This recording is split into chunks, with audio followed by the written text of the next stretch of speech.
Liam Moore. Some of you in this room might have, I'm sure, had the pleasure of seeing his one-man show. And it was lying on a dusty shelf. And actually Susan McKeown back there in New York asked me, she was doing a festival many years ago, and she said, here, you get something. It was an Irish festival, and I can't remember, it was back in the 90s, wasn't it? No. So we put together Michael's show, and I've been doing it on and off since then, and it's brought me to so many wonderful places. But I'm not going to do the whole show today. I'm just going to do the ballad, an extract of the ballad of Ready J.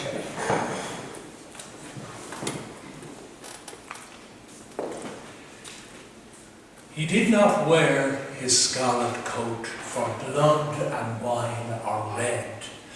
And blood and wine were on his hands when they found him with the dead. The poor, dead woman whom he loved and murdered in her bed.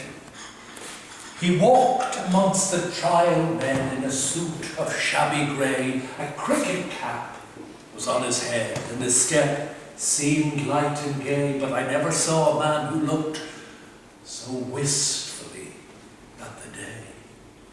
I never saw a man who looked with such a wistful eye upon that little tent of blue that prisoners call the sky, and every drifting cloud that went with sails of silver by.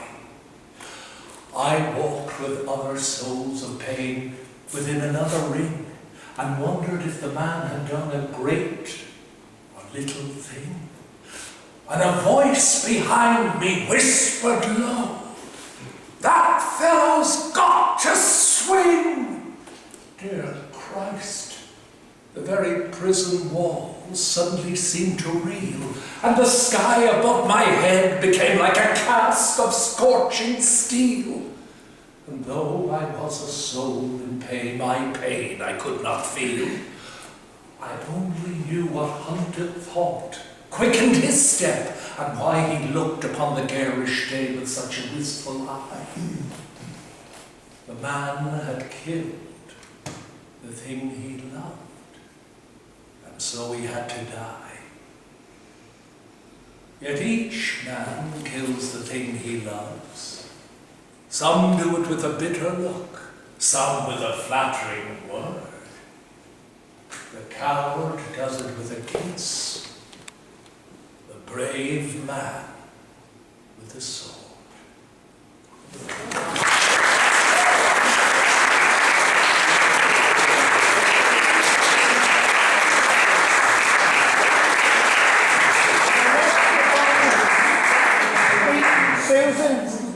Susan, honourable call, will you sing something?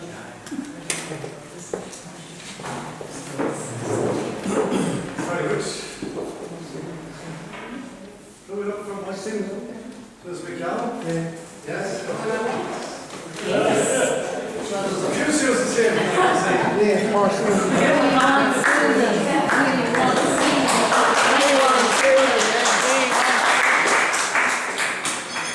There is a band called Band of Susans. Thank you very much. I'm going to do the song that I always think of when someone says, "Will you do a song?" It's one that when I sang it in New York the first time, Colin McCann said, "What's that called?" And he started making notes, because it's a lot of people know it as "She Moves Through the Fair." I mean, a lot of people know "She Moves Through the Fair" and Padraig Cullum's version, but I believe this is an earlier version. Like, we know that when Yeats wrote the Sally Gardens, he'd actually heard somebody singing that, and he was creative around it. Like, none of us are writing in a vacuum. But it's from Belfast, and I got it from the singing of Anya Echali. My young love said to me, "My mother won't mind, and my father won't slight you,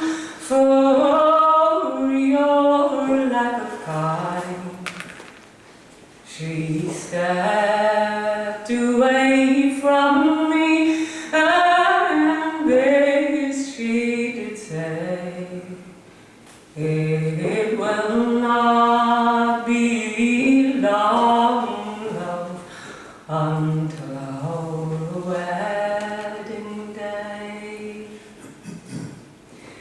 She stepped away from me and moved through the fair, mid hand clapping dealers, loud shouts rent the air.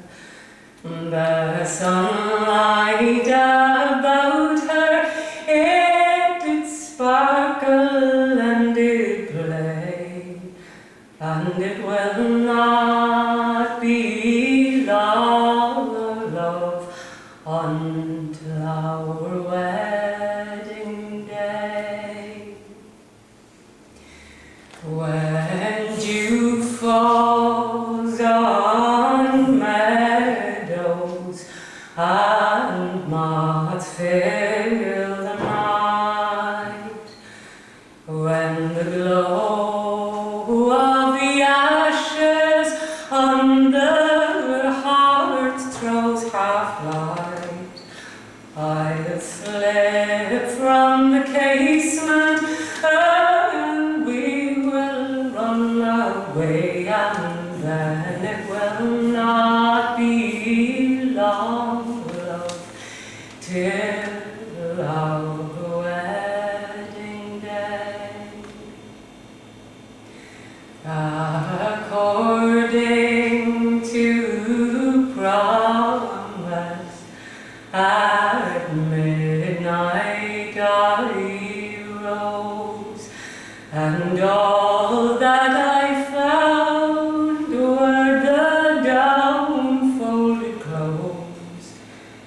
The sheets, they lay empty, it was plain for to see that out of the window with another went she. If I were an eagle and had wings to fly, I would fly to my love's castle, and it's there I would lie. On a bed of green ivy I would lay myself down, and it's with my two fond wings I would my love surround. Good, my good.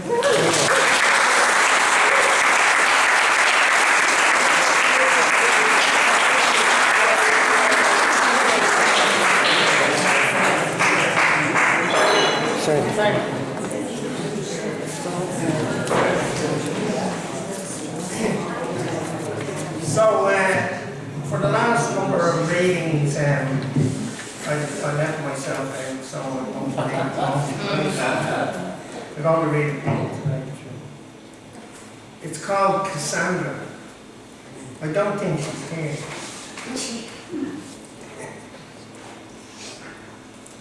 If I were to peel off all of my skin and replace it with jewels, with rubies and pearls, if I were to pluck out both of my eyes and set in their place diamonds shimmering in gold, if I were to shave off all of my hair and replace it with a mane of solid silver strands and place myself at your feet as a gift, you would spurn me yet. And so, having failed to melt your heart, I must solidify my own, if only to preserve my own skin.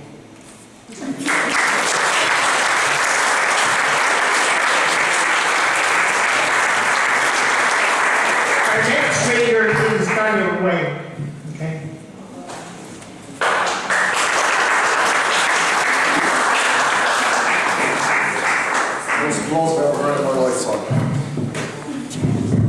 Hey guys. All I can say is that Michael Harper's helped me pass college because my final year thesis was on Inchicore IQ. And yeah, so I got an A thanks to Michael, so I'm kind of all on being here. Never met him, but knows work. We're going to have one poem for you, and it's a tribute to another poet, Paddy Callanan. And I used to work in a bar that Patrick Callanan and Brendan Bean used to bring in. And this poem got me fired because I recited it to my boss. He deserved it, he was a prick.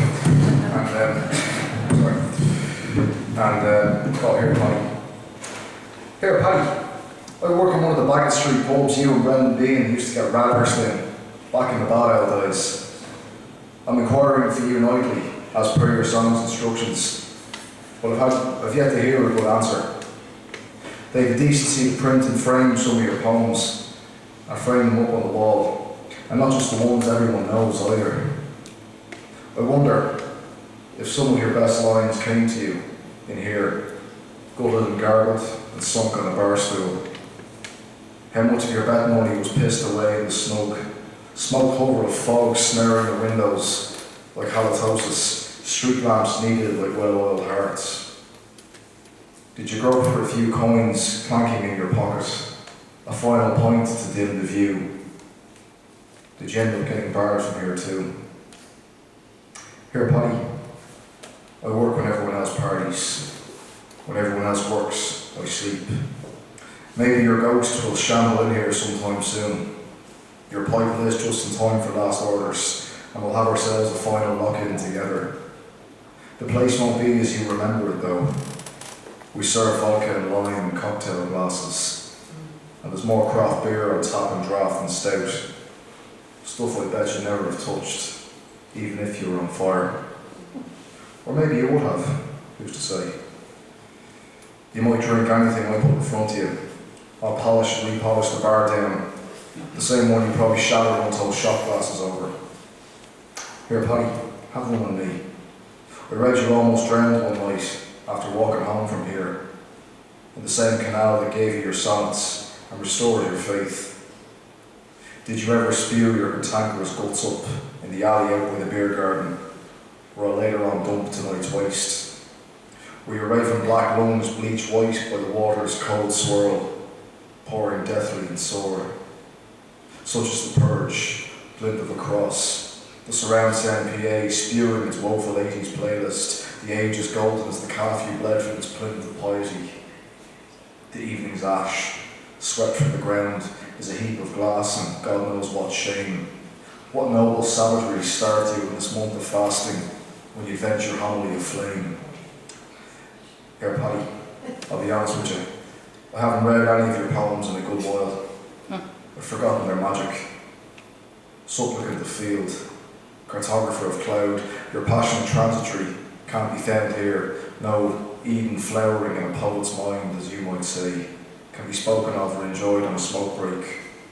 The way your hills turn black, cattle trudging ahead of a plough, a girl's dark hair woven like a snare, to enchant the cold way you forced yourself to pass along, canal water warbling, all too far removed from the empty keg, the ever-changing roster, the lounge heaving and black with bodies. Here, Paddy, it's hard to get inspired when you're mopping up vomit dregs or crushing wine bottles at 3 in the morning, and all for the sake of $9.25 an hour. A strain of ballads trapped in your thread-worn throat, another whiskey to pour in the void, your eyes glint watered down to blindness. None of these kept you from the threshing floor's density. As for me, fatigue bites my footstep, swings and clamps its bulky leg over my shoulder. The last punter is gone. The bar is stocked and ready for tomorrow night's piss-up. The beer mats are still crumpled and soggy with dew. It's then I worry about going skint, bills unpaid, skull emptied, shirt crumpled. But then, isn't this the lesson you left us all, Paddy? To glean poetry from the most poetic of moments, or even the least. Thank you. Grammy.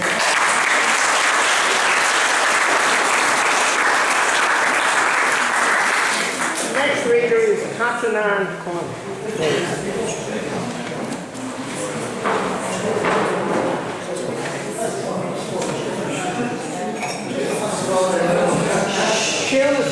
the home. This poem is probably the nearest thing I have to some haiku. It's about a spine, and it's kind of in the shape of a spine, as you can see as well. So it's called His Spine, My Abacus. Let others praise their lovers' faces, eyes. I celebrate how his carriage articulates, his circuit for mind-to-bone messages, the carillon that orchestrates his movement. Nakedness needs no other adornment. Worry beads, a rosary of stones, one chord. Algebra, now. The reunion of broken parts. Not broken, we are islands with bridges. 33 seeds my fingers harvest, product of 2 primes. Each night I learn to count my abacus, his spine.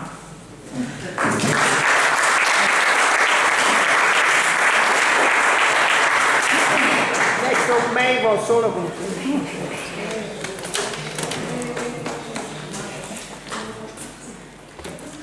So I'm going to read some haiku. And these were all written in Dublin 8 actually, so kind of 21st century Inchicore haiku. And I don't think any of it needs any explanation. After the reading, a cherry blossom petal on the heel of his shoe. Memorial Gardens, all its roses dreaming of summer blooms. Viking burial ground, commemorating soldiers planted elsewhere. Running late, the scent of freshly cut grass from Croppy's acre. Phoenix Park at night, a fawn moves towards the meteor shower. Summer evening sun, flash photo of copper beaches. Somewhere a murmuration is missing you, lone starling. Night of remembrance, the weeping tree meets us outside. Winter solstice, a lone swan at Golden Bridge.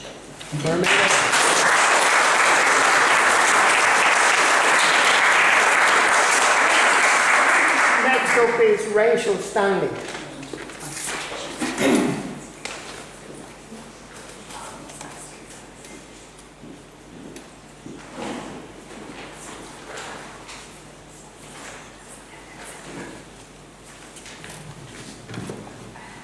This is a poem written about the death of my grandmother. It's written in the voice of a child, apart from the first verse and the last verse. Silence first made itself known to me as absence. I am 7 years of age, and I wonder where is mother, where is dad? Where are Anne, Jean, Elizabeth, Joan, and Mildred? Down at the bottom of the house, no one in the kitchen. Up one floor, no one in mother and dad's room, no one in the sitting room, no one in the dining room, no one in the bathroom, no one in bedroom 1, 2, 3, and 4. At last, at the top of the house, in the blue bedroom, Gran on her deathbed, and everyone around the bed reciting the rosary as tears flow around the family. I decide I might as well join in to keep them company. Oh, don't cry, says eldest sister Anne. Gran has gone to heaven. Having long forgotten this conversation, she reminded me recently of my reply. How could she be gone to heaven when she's still lying on the bed? 7 years of age and a skeptic in the making, I wasn't having any of this heaven lark. Silence first made itself known to me as absence. Now it makes itself known as presence.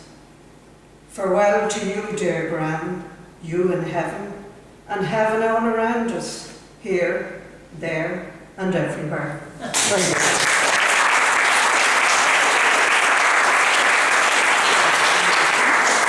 Next up is Frank Allen. Oscar, the Marshall in the home. That's great. I don't know. Why? I come from South Itchicor, a place called Drimnagh. A little bit of frivolity. I thought I'd never be alive to see the day that the Dubs would win 5-0. So, in honour of that, I'm going to sing a little song and you might help with the chorus. So it's to the air of Dicey Riley. Yeah. Are you ready? Yeah. Okay, so the chorus is Stephen Cluxton's mother, she is taken to the cup. Stephen Cluxton's mother, she will never give it up. She said, son, you know I'll never tire of polishing up Samuel Word, or the heart of the row is Cluxton's mother. Are you ready? Stephen Cluxton's mother, she has taken to the cup. Stephen Cluxton's mother, she will never give it up. She said, son, you know I'll never tire of polishing up Samuel Word, the heart of the row is Cluxton's mother. We saw Mrs. Cluxton down shopping in Aldi. One item in her basket was all that we could see. A bottle of brass will do just fine to give the cup a brilliant shine. Oh, the heart of the row is Cluxton's mother. Oh, Stephen Cluxton's mother, she has taken to the cup. Stephen Cluxton's mother, she will never give it up. She said, son, you know I'll never tire of polishing up Sam McGuire, the heart of the row is Cluxton's mother. Mrs. Cluxton watches all the matches in the telly, in the pub. She goes, get to the next line now, sporting her blue cardigan in honour of the Dubs. And when the match gets tense, it is no joke. She'll shout for another double Bacardi coke. Oh, the heart of the row is Cluxton's mother. Oh, Stephen Cluxton's mother, she has taken to the cup. Stephen Cluxton's mother, she will never give it up. She said, son, you know we'll never tire of polishing up Samuel Ware, and the heart of the row is Cluxton's mother. Oh,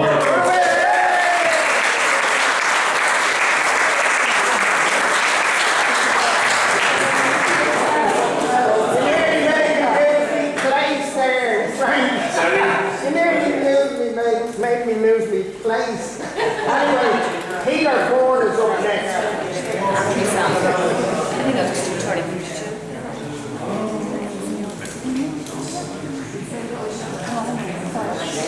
Oh, I've got something. Hold on.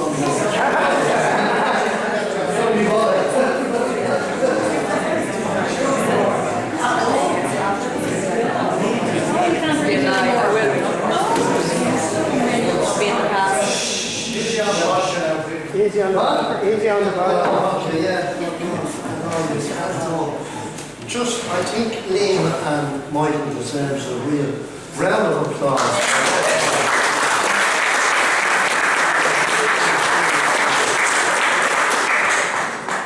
I hope they don't give it up.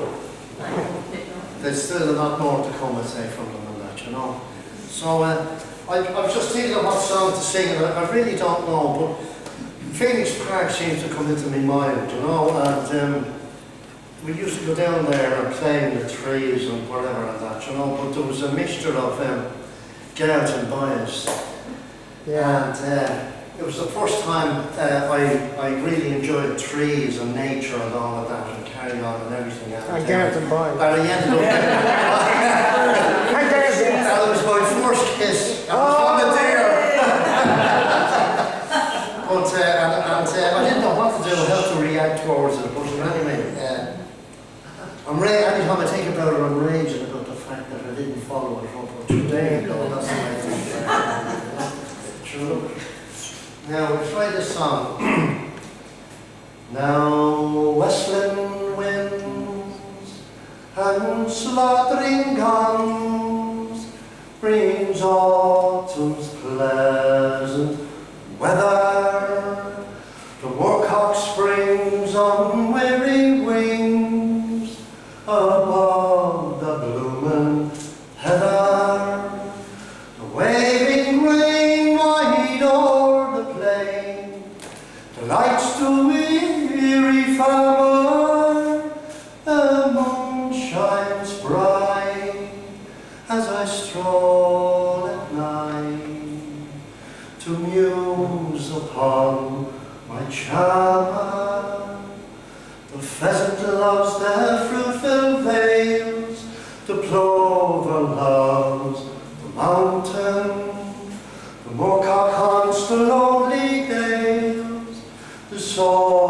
in heaven, fountain, through every grove the cossack grows, the path of man to Shannon, the hazel bush overhangs the thrush, the spreading thorn and linen, thus every kind their pleasure find, the savage and tender, some social joy and leagues combine, some solitary wonder.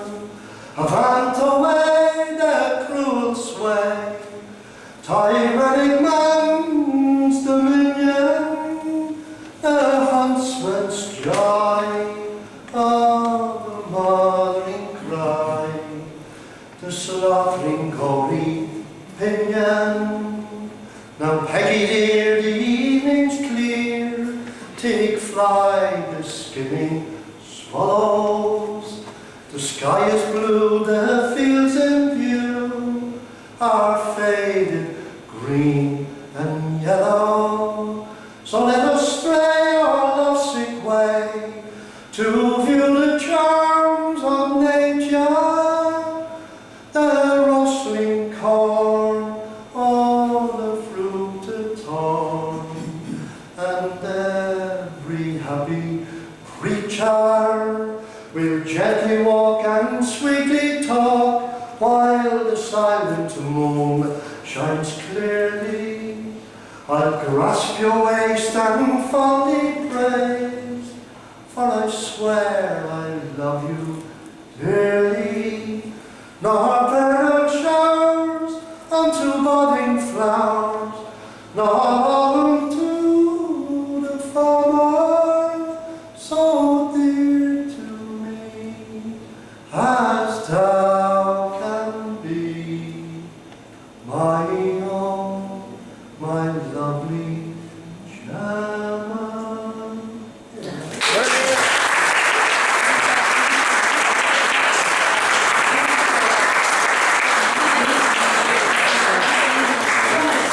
Next up is Anton. Forget about that. Isn't the music just fantastic? Should never have poetry without the music through it, because poetry, a full night of poetry, even for poets, is just I'm going to do a poem called Turning 52. I suppose there's so much talk about getting old and but there's so much to celebrate the older you get. It really, who'd ever go back to the uncertain decades. Anyway, so it's called Turning 52. It's taken until now to tune into the miraculous presence of birds. I knew there were birds before. I'd heard them singing. Not like this. Not like the earth depended on it.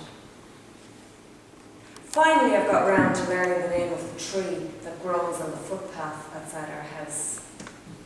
It's a sycamore. And last year, someone gave me the gift of a hazel tree cutting, which I brought home on the carrier of my bike before throwing it in the corner of the garage, where it lay unwatered for 6 months, before the man of the house took it upon himself to dig a random hole in our front garden and plant it there. When I turned 52 last October, I saw the knee-high hazel tree cutting planted there in our front garden, and took to watering it every week, took to chatting with it, took to admiring its tightly held secrets, until one morning in spring I opened my eyes, and there where once was only